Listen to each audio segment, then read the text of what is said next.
Welcome to my class on the topic of topology.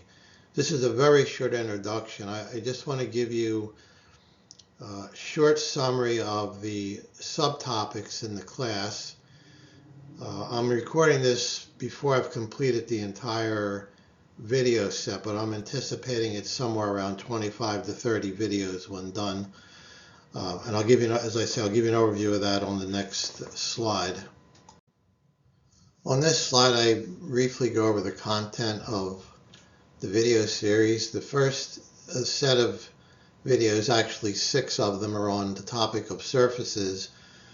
And I talk about definition of surfaces, and I give some examples like the platonic solids, the Klein bottle, the Mobius strip, projective plane. And as we go through the examples, I talk about various invariants, topological invariants, the Euler characteristic, orientation, genus, which is the number of holes in a surface. So two topologically equivalent objects have this same value for their invariant.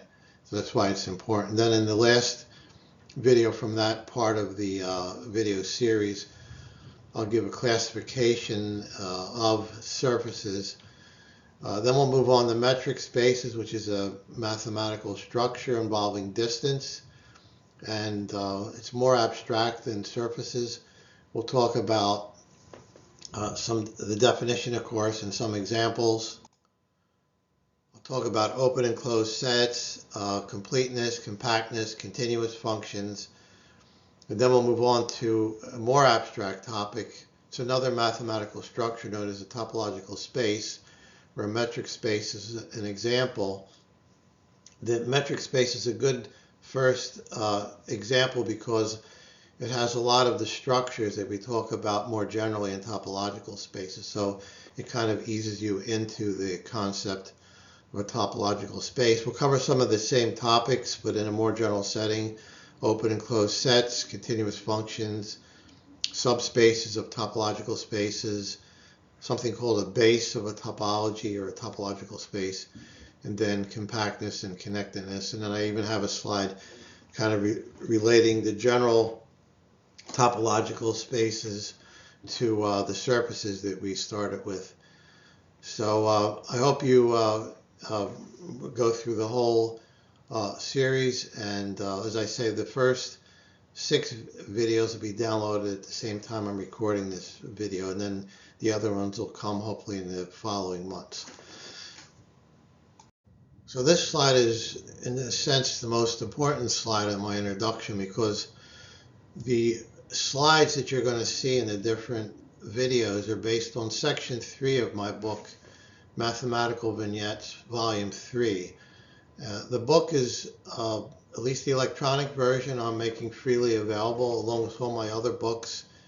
You can just go to my website here. I'll put a clickable link in the information related to this video. But the point I want to make here is there's a couple of reasons for downloading the book. One is I'm going to be using the numbering of the theorems and the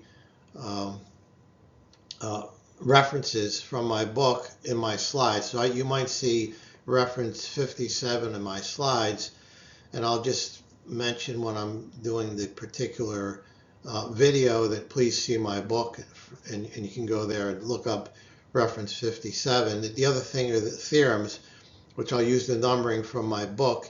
That's important because I might be in lecture 10, and I may say, well, you remember in the previous lecture theorem 34, and you're going to, if you don't have my book, you're going to have to go back to that lecture and and find the right spot if you want to review it. But if you go to my book, I'm using the same numbers from what's in the book, so you can go back and review things if you need to when I refer back to previous work as I build upon that in the various lessons. So please download it. As I say, it's free. If you wanted a paper copy, you can buy it from Amazon, but I'm not trying to sell books. I'm just want to make my information available and get it to as many people as possible who might find some use in it. So thanks for listening, and hopefully you'll continue and take in the rest of my video series.